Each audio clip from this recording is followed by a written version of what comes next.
साहेब, मी अनेक नटांचे इंटरव्ह्यूज ऐकतो, पाहतो, त्याची पारायण करतो, तितके मी त्यांचे व्हिडिओज पाहतो, मला ते अत्यंत आवडतात. त्यांचं मध्यंतरी एक वाक्य मला खूप आवडलं की तुम्हाला भावनांचा बंगला जर फार मोठा बांधायचा असेल तर शब्दांच्या विटांचा संग्रह खूप करून ठेवा, असं म्हणणारे जावेद अख्तर साहेब, मी यांना विनंती करतो की आपण मंचावरती यावं आणि आपले विचार मांडावे.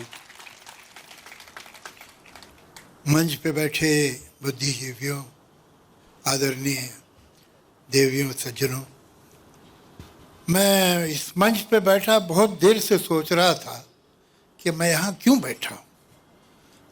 मैं हिंदी जानता हूँ, उर्दू जानता हूँ, मराठी जानता हूँ, इस मंच पे इतनी देर से क्यों बैठा. फिर मुझे ध्यान आया कि आजकल बहुत से लोग बहुत सी जगहों पे बैठे हैं जहाँ उन्हें नहीं बैठा होना चाहिए था, तो एक मैं भी सही. तो मैं पहले तो धन्यवाद करूंगा अपने बहुत पुराने और बहुत अच्छे दोस्त आशुतोष जी का. उन्होंने बहुत सारी ऐसी बातें कह दी जो मैं कहना चाह रहा था, और अच्छा है कि उन्होंने कहा, इसलिए कि उन्होंने जितनी अच्छी तरह कहा शायद मैं नहीं कह पाता. लेकिन दो बातें एक आध जो रह गई वो मैं पॉइंट आउट करना चाहूँगा.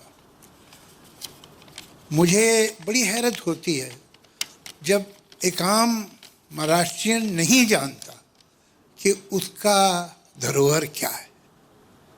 ये मामूली धरोहर नहीं है, ये नहीं है कि हर जगह ऐसा मिल जाता है.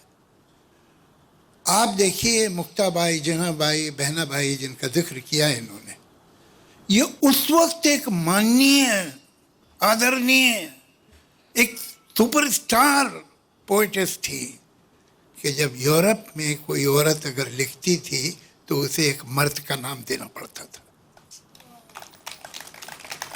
ये यहाँ पॉसिबल था. इवन नॉर्थ इंडिया में भी बहुत जगह सिर्फ जो कोडजाज हैं वो तो शायरी वारी कर लेती थी, शरीफ औरतों का ये काम नहीं समझा जाता था. ये लिबरेशन, ये एम्पावरमेंट औरत का यहाँ था.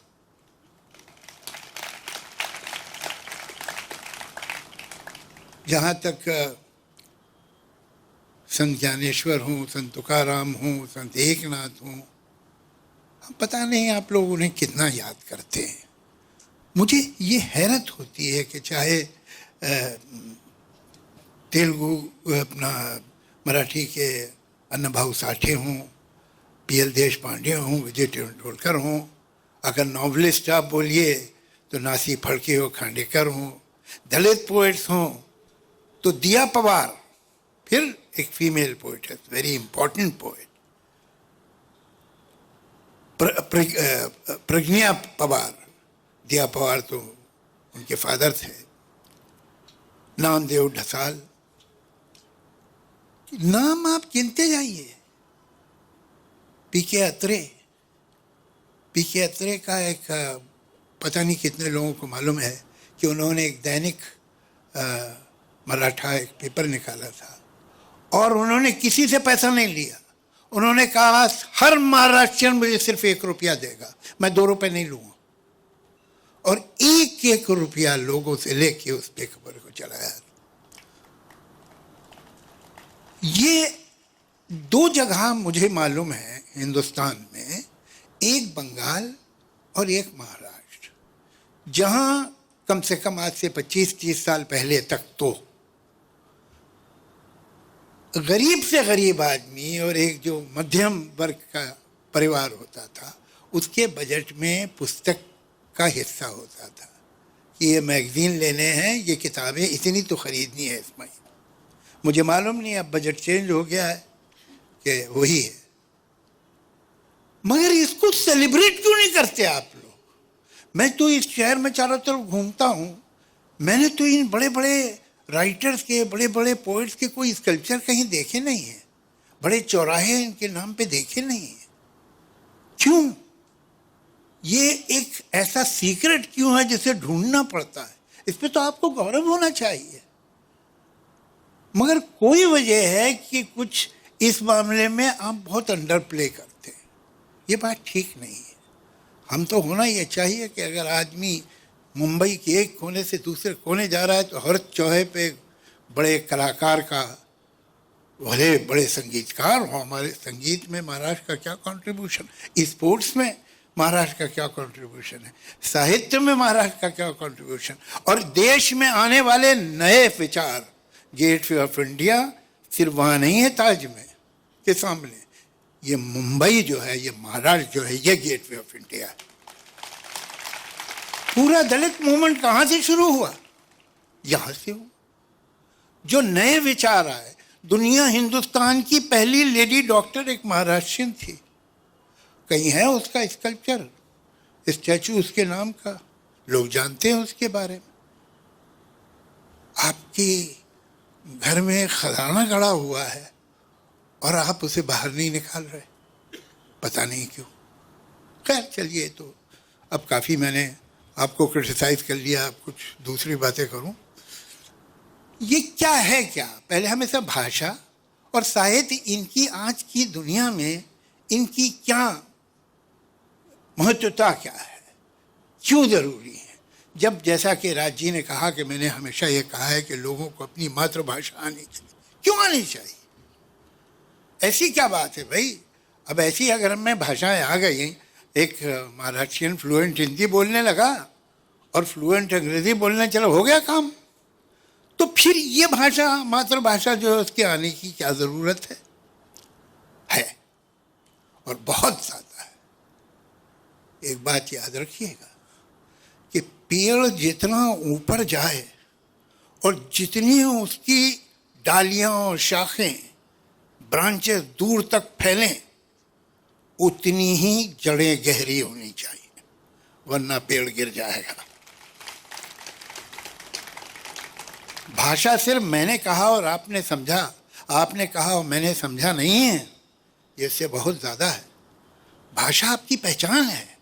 भाषा आपका अपनी ज़मीन से, अपनी धरती से रिश्ता है, अपनी संस्कृति से, अपने इतिहास से रिश्ता है भाषा। आप एक बच्चे को उसकी भाषा से काट दीजिए, वो अपनी संस्कृति से, अपनी तहजीब से, अपने इतिहास से कट गया। अब वो कहीं का भी हो सकता है या कहीं का भी नहीं रहा। ये बहुत ज़रूरी है। लेकिन कभी कभी मैं देखता हूँ कि लोग अलग अलग भारत में ये बात करते हैं, इंग्लिश को साफ नहीं।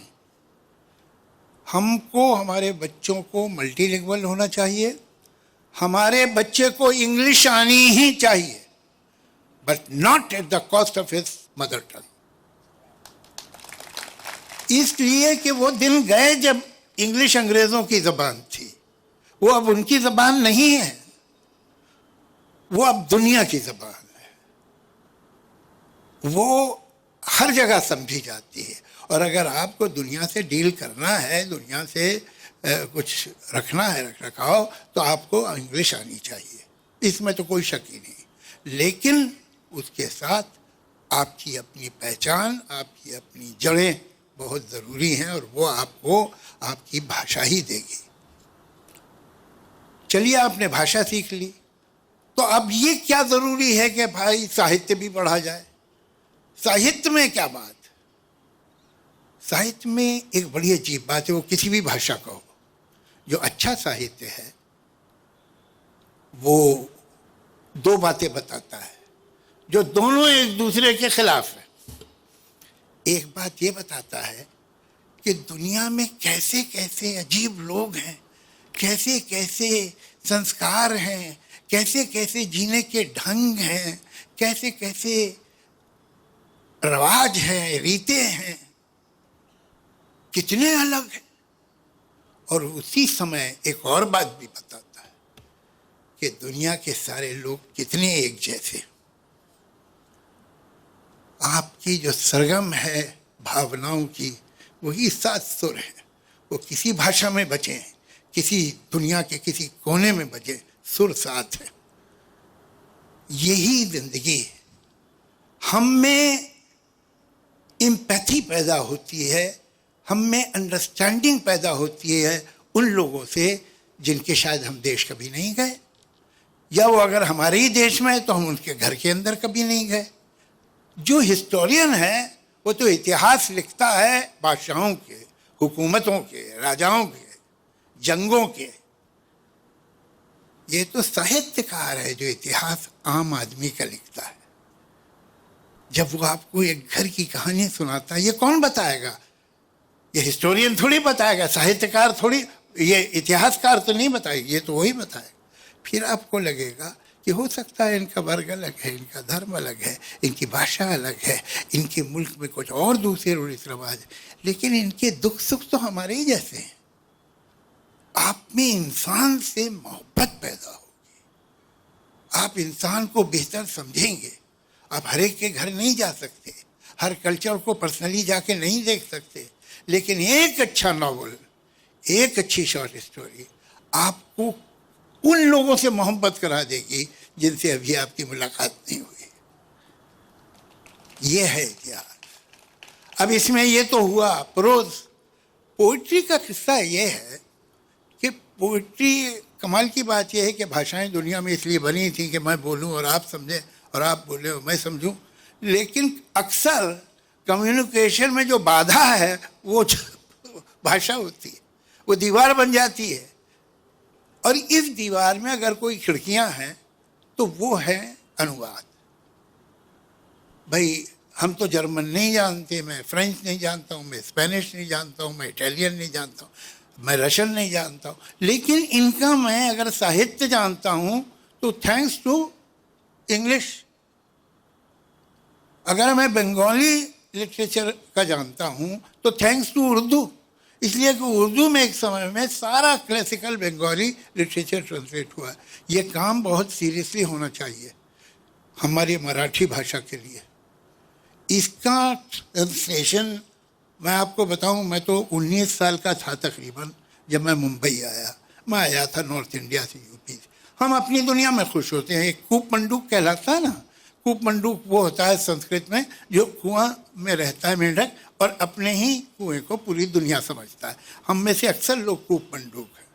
जब मैं यहाँ आया तो मुझे एक शब्द नहीं मालूम था मराठी साहित्य के बारे में, मराठी राइटिंग के बारे में।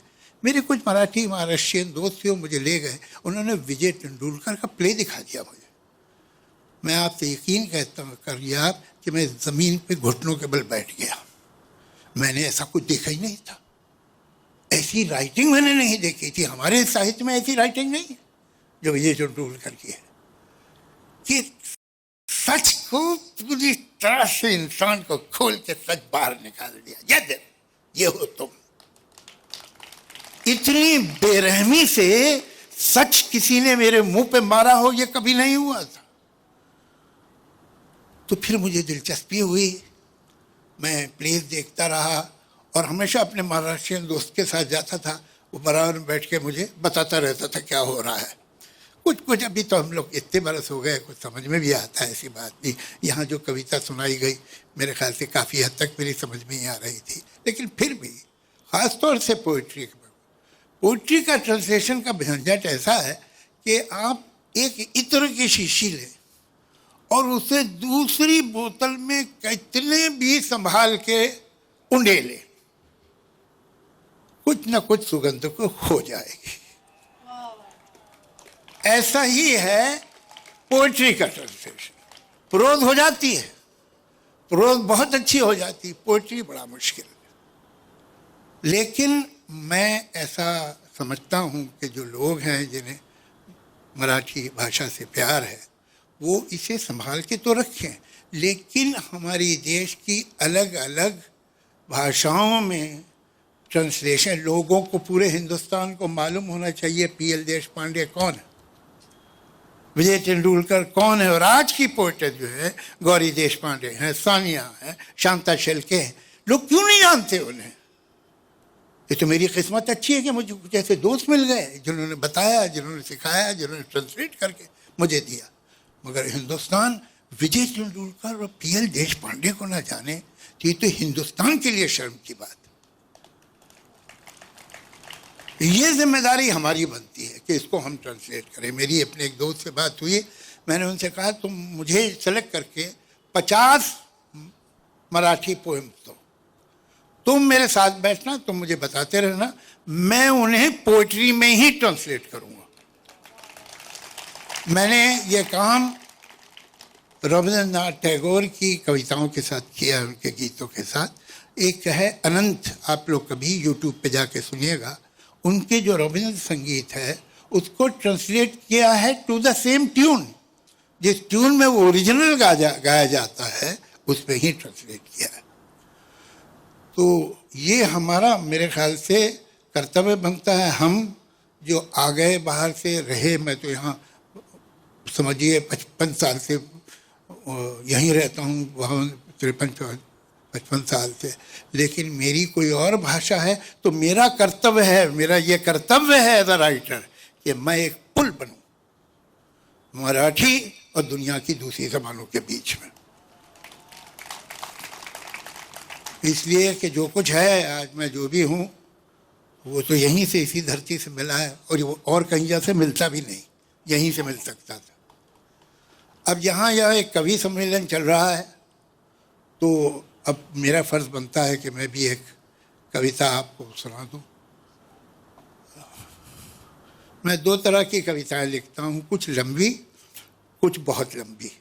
तो मैं आपको बहुत लंबी नहीं सुनाऊंगा। इस कविता का शीर्षक है वक्त, समय, टाइम। कमाल की बात है कि कोई भी चीज़, या हद तो यह है कि कोई भी इंसान, अगर वो हमारे आसपास बहुत ज़्यादा है तो हम उसे ध्यान से नहीं देखते। जो कभी कभी होता है, जो कभी कभी दिखाई देता है, उसे बहुत ध्यान से देखते हैं। लेकिन जो है, कितने लोग सोचते हैं कि समय क्या है, भाई 2 घंटे निकल गए, कहाँ निकल गए, कहाँ है अभी, कहीं यहाँ से निकल गए हैं तो कहीं तो गए होंगे, कहाँ है, और निकल क्या गया, चला क्या गया, वो क्या था, मटेरियल था, कोई चीज थी, क्या चल रहा है, इस पे ही कविता। इसमें 2 एक अनफेमिलियर वर्ड होंगे मुझे, तो मैं विश्वास करता हूँ बातचीत, पोइट्री इसलिए होती है, राइटिंग इसलिए होती है कि दूसरे लोग ज़्यादा से ज़्यादा समझें। तो मेरी बहुत ट्रांसपेरेंट भाषा है, लेकिन फिर भी अगर टॉपिक अनयूजुअल हो तो 2-4 अनयूजुअल वर्ड भी आ जाते, मैं उन्हें ट्रांसलेट करूँगा।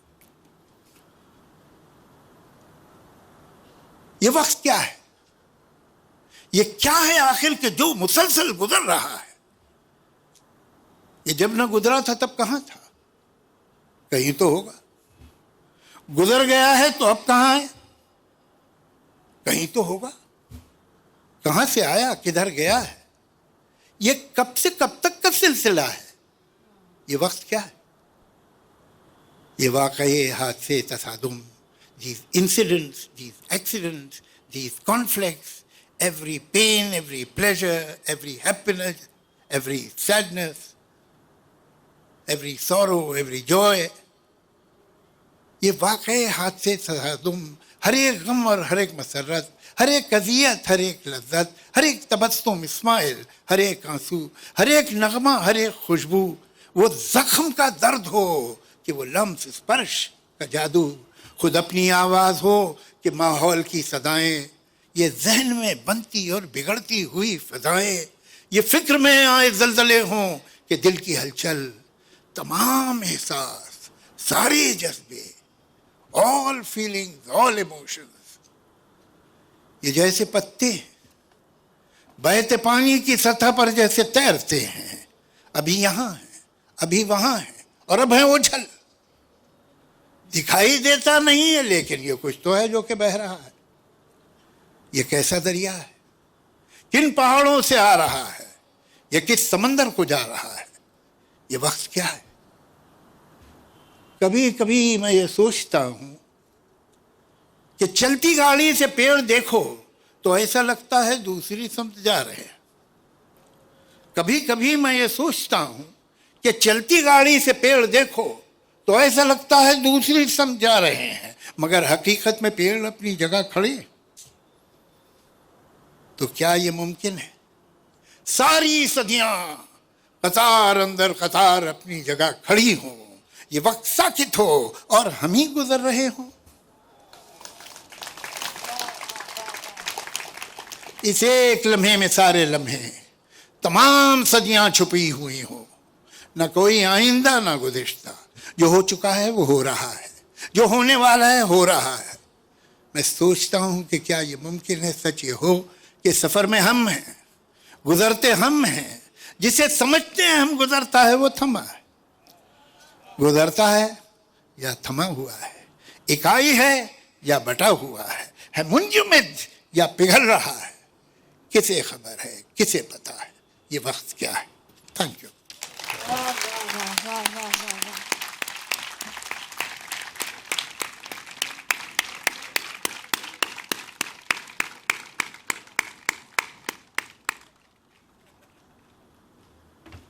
आय एम व्हेरी सॉरी, पण जावेद साहेबांनी एक जे मराठा या दैनिकाच्या इन्सेप्शन बद्दल सांगितलं ते मला सांगायचं आहे की ती घटना इथे घडली. इट हॅपन्ड हिअर, ह्या शिवतीर्थावर, शिवाजी पार्क आपण जिथे आहोत तिथे घडली ही घटना. आणि प्रबोधनकार साहेब, राजसाहेबांचे आजोबा उपस्थित होते मंचावर आणि सेनापती बापटांनी सांगितलं की एक दैनिकाची जरूर आहे संयुक्त महाराष्ट्राच्या लढ्यात, आणि अत्रे साहेबांनी ती चॅलेंज घेतली आणि त्याबद्दल जावेद साहेब इथे बोलले. फार महत्वाची गोष्ट आहे. काय भाग्य आहे आमचं, तुमचं सुद्धा, की आपण जावेद अख्तर साहेबांना आज एवढं जवळून, एवढं मनापासून ऐकलं. त्यांनी फार शुद्ध भाषेत आपल्याला सांगितलं आहे कि आज मेरे पास बंगला है, गाड़ी है, शोहरत है, दौलत है, तुम्हारे पास क्या है, मेरे पास मराठी आहे, हे त्यांनी आपल्याला सांगितलं त्यांच्या बोलण्यातनं. आणि आता मंचावरती कविता सादर करायला आमंत्रित करूया. अत्यंत मेहनतीने, प्रामाणिक कष्टाने खूप काम कशी महाराज पुन्हा एकदा जिवंत केले, अजरामर केले. जोरदार टाळ्यांनी स्वागत करूया विकी कौशल सरांचं.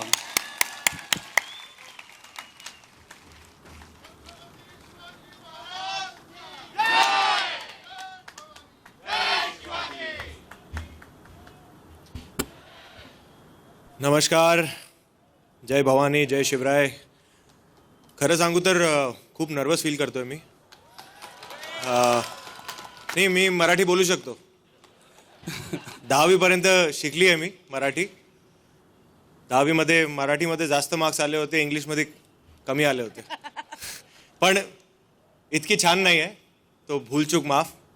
पण जावेद साहब के बाद यहाँ पे आना आणि ते पण मराठी में कविता पढ़ना, मतलब मेरे ज़िंदगी का सबसे नर्वस मोमेंट है ये. सो प्लीज़ भूल चूक माफ़ करना.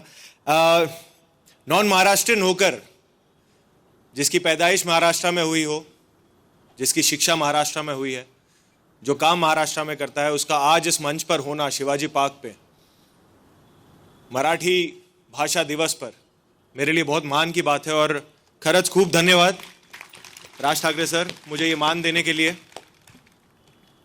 मैं यहाँ बैठा था और सभी कविताएं पढ़ रहे थे, तो आशा मैम बैठी थी वहाँ पे.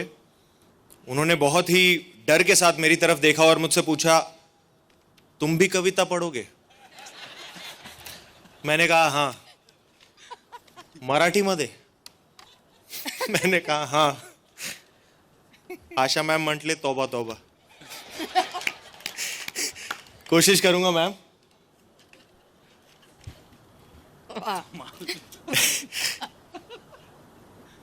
कविता का नाम कणा. और सच बताऊं तो जब राज ठाकरे सर ने मुझे कहा कि कविता पढ़नी है मराठी में, मैंने पूछा कौन सी कविता सर?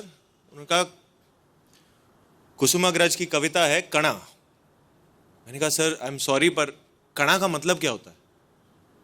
उन्होंने कहा स्पाइन. छावा ये चित्रपट करके मुझे उस वर्ड का मतलब समझा है.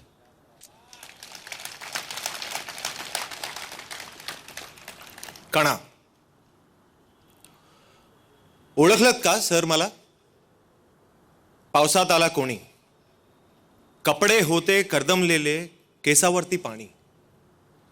क्षणभर बसला, नंतर हसला, बोलला वरती पाहून, गंगामाई पाहुणी आली, गेली घरट्यात राहून.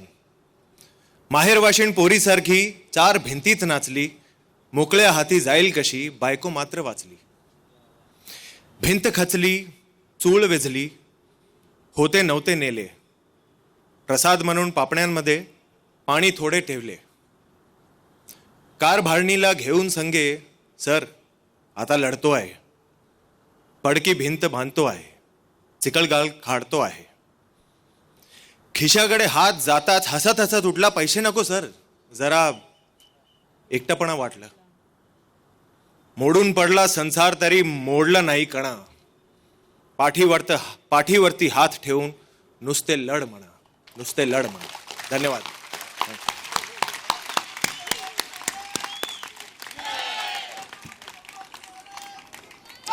आजचा कार्यक्रम इतका विलक्षण आहे. वेगवेगळ्या क्षेत्रातली ही माणसं येऊन आपल्यासाठी मराठी भाषेमध्ये कविता सादर करतायत.